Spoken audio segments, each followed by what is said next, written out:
Alright, we are now going to create a pan shot where the camera is going to seem as if it's going downward. Of course, in Animate, what we're actually going to do is bring objects up onto the stage to give that illusion of a camera movement. So you'll need to work with your file that we finished last time, bunnybiz_intro_done.fla. That's what you need to have open. And right now I'm going to hide the title layer and the fader layer. They're still there, but they're going to interfere with what we want to do now. So I'm going to hide those. Okay, I'm going to extend the mountain layer. There's the mountain layer there. I'm going to go out to frame 120 and hit F5 and extend the mountain layer there. I'm going to extend the border and the sky even further out to frame 400 because I know the film is going to last that long and they're not going to do anything. So I'm going to go to the border, I'll hit F5, I'll go to the sky, I'll hit F5, and those will not need to be updated at all. They can last for the whole film just the way they are. Alright, so now I'm going to go back here to the earlier part of the film. So I'm going to go to, with my scrubber, I'm going to go to frame 70. Okay, that's, yeah, 70, okay.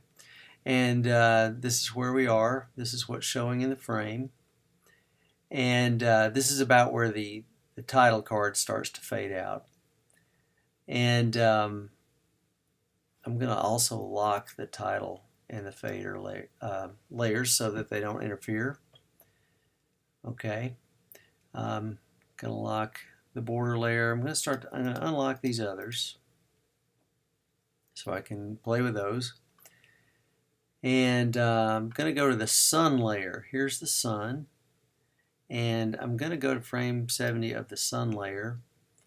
And I'm going to make a keyframe, F6. And I'm going to create a motion tween. So I'm going to do Control Press, Create Motion Tween. Because at this point, we're going to create the illusion of the camera going down. And so the sun would appear to go up. So we're going to start that movement. It's going to be pretty slow and gradual. Okay, so frame 70 is where the motion tween starts. I want the sun to move up for a period of about 2 seconds. That's roughly 50 frames. So I'm going to go to frame 120 of the sun layer. I'm going to hit a keyframe, F6, and I'm going to nudge with Shift key and the up arrow. I'm going to nudge the sun up like that. So if I scroll with the scrubber, I can see that between frame 70 and frame 120, the sun goes up slowly like that. Okay, that's what I want. Okay, and the sun's going to stay there after that, so I'm going to extend the sun layer out to frame 400 with F5 because it won't move after that point. Okay, now the mountains are going to move too, so we're going to move mountains. So here we go. I'm going to go to frame 70 of the mountains layer. Going to create a keyframe. Once again, I'm going to Control Press, Create a Motion Tween. And on 120, I'm going to have the mountains move up to about there, just under the sun. Okay. Alright, now I'm going to go to the tree layer. Here's the tree layer. And I'm going to create a keyframe at frame 90. So I'm going to do F6 on the tree layer. Because they're going to start moving later. So, you know, the sun and the mountains have moved, but the trees will not start moving until later because they're going to move up quick because they're closer. Alright, so I've put a keyframe on the tree layer so they are selected. I may have to deselect, select again. I'll go to Properties, and I want to add a blur filter to the trees. So I'm going to click on this under Filters, hit the plus sign, do Blur. And the default is 4 pixels with a low quality, and that's good. So I'm going to keep that. All right, now here I'm on frame 90 of the tree layer. I'm going to Control press. I'm going to create a motion tween. I'm going to extend this layer to 120 with an F5. Okay. So now I'm going to move the trees up on frame 120. I'm going to hold down the Shift key, do the up arrow, and have those trees come up until they're in front of the sun a little bit like that. Okay, so I'm happy with that. So now you can see that between frame 70 and frame 120, the mountains, the sun has moved up, the mountains have moved up, and the trees moved up, but they're all at different rates, with the tree moving up the fastest. Okay. All right, now we're going to do the ground, and the bushes are going to move up. They're going to move up even later than the tree. So I'm going to go to frame 100 of the ground and bushes layer. There they are. And create a keyframe, F6. I'm going to scroll down here so you can see it. And I'm going to click on them again, and in Properties, so I can see I need to add a blur filter. And I'm going to make these blur a little bit more. I'm going to increase that blur to 7, just so that the things that are closest to us will blur the most, kind of like real life. So okay, so we'll increase that to 7. All right, now I'll go out to frame 120 on these. Frame 120. I'll hit a keyframe. Well, sorry, forgot. Before I do that, on these I need to create a motion tween. So here we go, motion tween.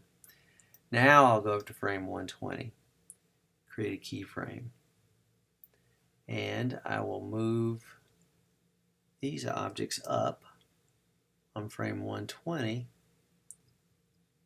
till that green rectangle is right in there. And now you can see, here we go, I'm scrolling back to frame 70. Here. The mountains go up, the sun goes up, then the tree comes up faster, and then fastest come up the bushes and the ground. Okay. Now, once the pan has happened, we want to change the focus.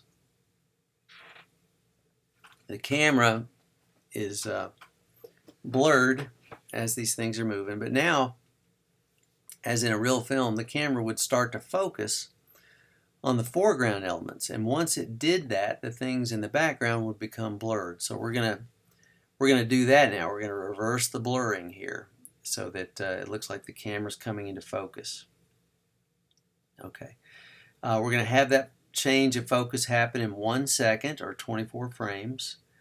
So I'm going to go out to frame 144 of the ground and bushes layer. There we go, ground and bushes 144. Okay, I'm going to create a keyframe there.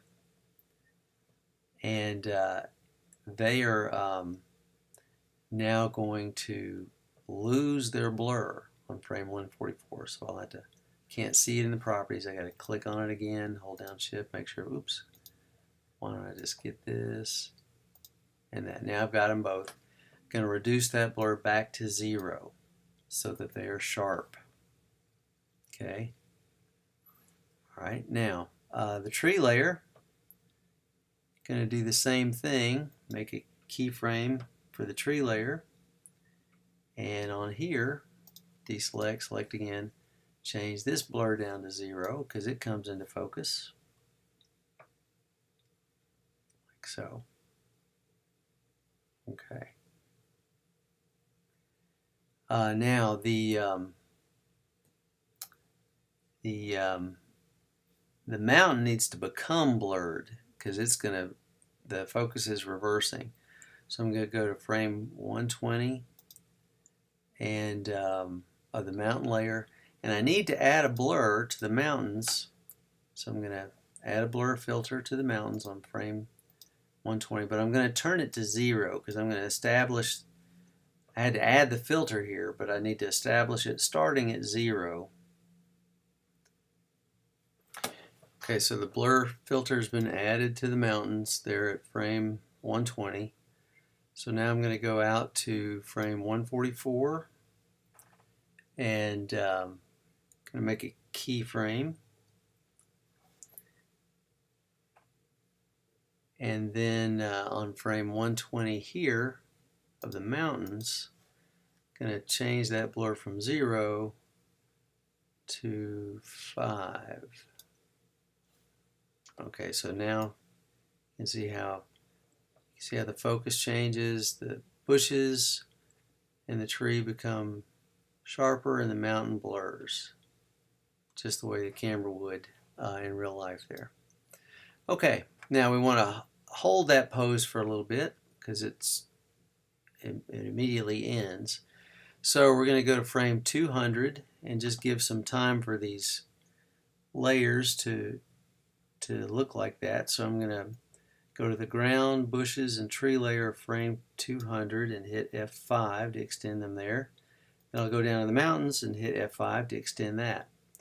So now we've got this extended period after the change in focus has occurred, like that. Okay. So at frame 200, this is what things look like. Now if we were to test the movie, there is a problem. I'm going to test the movie here and animate, and here it comes.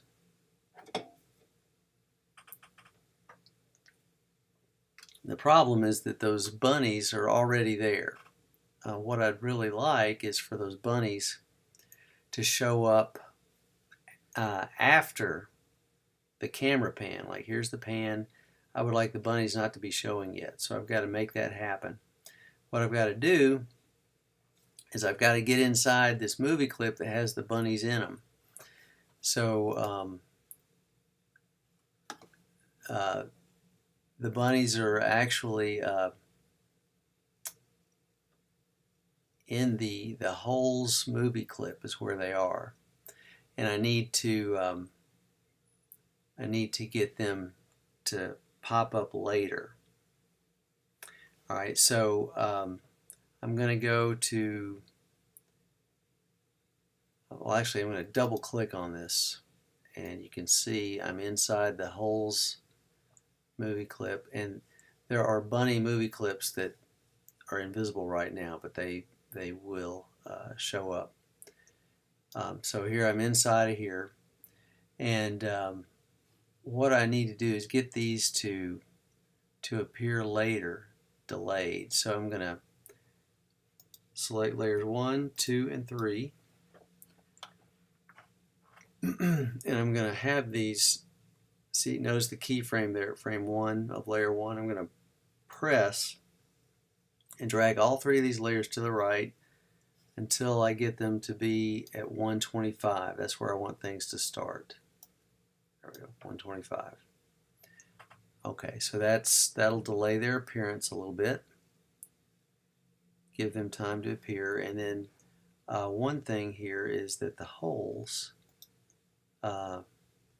that's where the bunnies are inside of. They don't stay as long as the rest of it, so I need to make this layer extend out to frame 325 with an F5. And so now we've got that. So I'll go back out to scene 1. This should give the bunnies time to appear. Let's see how it works. Alright, so I'll test the movie.